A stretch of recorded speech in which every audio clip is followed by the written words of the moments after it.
In the future, an older Boruto fights Kawaki in a destroyed Konohagakure and argue about the end of the age of shinobi.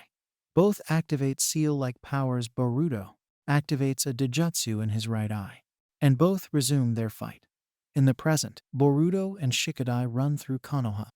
In the Hokage's office, Naruto and Shikamaru go to his office, where Naruto bemoans the amount paperwork due will keep him from going home that night. On top of a train, Boruto celebrates being able to buy a limited edition chili burger. As they eat, the two comment on the village's modernization, and Shikadai scoffs at the prospect of having to attend the academy. Shikadai tells Boruto to behave at the entrance ceremony, since it also reflects on him. Boruto leaps off the train after being spotted, and spots Denki being picked on. Boruto attacks the bullies with shadow clones and makes a run with him as more arrive. Though they escape, Denki is worried the bullies will come after him harder the next day and comments on Boruto's ninjutsu.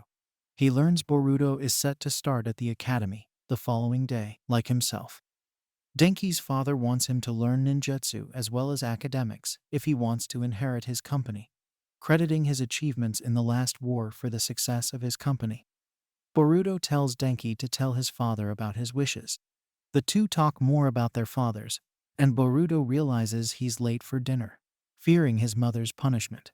When Boruto gets home, he argues with his mother about his father's absence during dinner, while Denki confronts his father, who says he'll allow Denki to study whatever he wants if he proves he is strong. Denki is bitten and influenced by a chakra snake. The next day, Boruto is late for the entrance ceremony. Intending to take the train, he spots Denki and perceives a shadow over him, not noticing his own right eye changing. Denki lures his bullies into an old, malfunctioning train. Denki shows his bullies he put that train on a collision course with another defective train. Having followed Denki, Boruto shows himself and tells Denki to stop, and again perceives the influence on him. Boruto's words loosen the influence on Denki, and when he needs his help in changing the tracks, the influence on Denki is broken, allowing him to help. The two are able to change the tracks, and the bullies hold on to them when they almost fall off the train. They disconnect a wagon with the bullies, allowing them to stop safely. Still wanting to get to the academy, they derail the train and crash it into the Hokage Rock. They arrive at the academy during roll call, but damage Naruto's stone face. The other students are cleared out, while Konohamaru gets Boruto. At the end of the day, Naruto receives word that Boruto took the blame, but Denki's father offers to pay for the damages. After his suspension is up, Boruto heads to the academy and sees Denki, who got into the ninjutsu program, hoping to one day merge ninjutsu with science. Boruto decides against asking Denki about the shadow that had come over him. Looking up at his stone face, he vows to walk his own path in life. And that's the end of this episode. I hoped you enjoyed it. If you like this video, be sure to let us know with a comments and clicking of that thumbs up button. And don't forget to ring the bell to be notified when the new episodes release. I will meet you in the next video. Thank you. Shino explains how the role of the academy has changed. In addition to shinobi skills being taught as in the past, a broader curriculum of non-shinobi related courses are available. Boruto returns from his 2-week suspension. Inajin notices him through the window. After Boruto arrives in his classroom, the other students begin gossiping about him, which Boruto ignores. Chacho and Sumair ask Sarada about Boruto. Sarada says she finds him annoying, and the other two gush about Naruto. Inajin bluntly says what everyone else is thinking about Boruto. Boruto extends his hand in friendship, but Inajin refuses, considering him to be untrustworthy. Sumair tries diffusing the situation as Shino arrives at the classroom. During practice to assess everyone's strengths and weaknesses, Denki tells Boruto he got the second best time. The one with the best time, it will be, isn't there? Boruto tries joining other students for lunch, but they hurry out of the classroom. Iwabi antagonizes Boruto over being the Hokage's son, seeing the current state of the academy as being soft, despite having flunked twice. Denki speaks in Boruto's defense, and Iwabi targets him.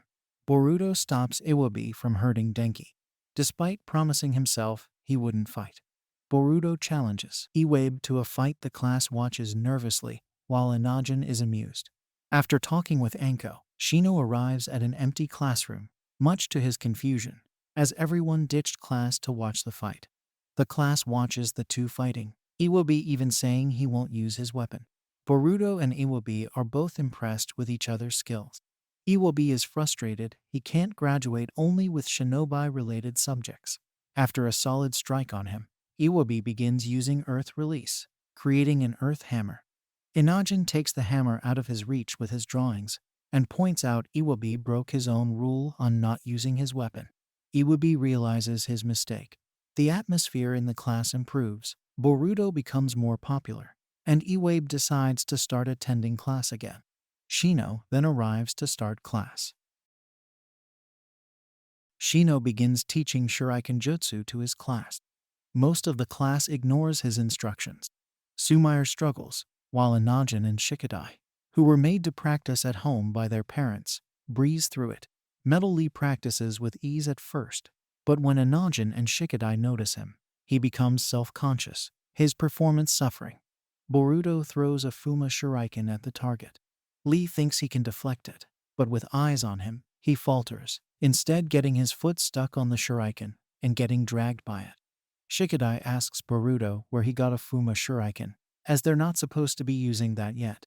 Boruto says he got it in a locker, which turn out to be Iwabi's. Shino calls everyone involved to his office, where he commands the ones involved to do voluntary work. They're assigned to help repair Naruto's face at the Hokage Rock, which Boruto damaged. After a break, they notice only Lee's part is missing, and getting anxious, he messes up his carving, causing more damage to Naruto's face. At the end of the day, Shikadai points out to Lee it's obvious he makes mistakes when nervous, and that sometimes it makes things worse for others. At home, Shikadai is scolded by his mother for getting into trouble. Shikamaru isn't as concerned, and considers getting in trouble part of becoming a shinobi. Temari scolds him as well. The next day, when Shikadai goes to apologize to Lee, Boruto notices the same darkness that took over Denki over him with his right eye. Lee lures Shikadai away and begins attacking him. Boruto and Inajin find them, and Lee attacks them as well. Lee chases the three through the academy. Shikadai comes up with a strategy. Boruto distracts Lee with shadow clones, giving Shikadai an opening to pin his shadow, but Lee gets out of his range. Inajin distracts Lee with ink birds, and Lee gets paralyzed. Another shadow paralyzed him from another angle, revealing the real Shikadai, the previous one being a disguised Boruto, and the shadows he used actually ink snakes drawn by Inajin. Lee begins breaking free of Shikadai's hold, who urges Boruto to knock him out. Lee breaks free by accident and knocks himself out, the darkness taking over him dissipating. When Lee comes to it, Shikadai apologizes for the day before. The four head to class. At home, Boruto asks his mother about the Byakugan, wondering about what he's seen. Naruto arrives exhausted and goes straight to bed. The next day, Boruto, Shikadai, and Inajin try getting Lee to play video games to get him less anxious. But he ends up breaking Boruto's game.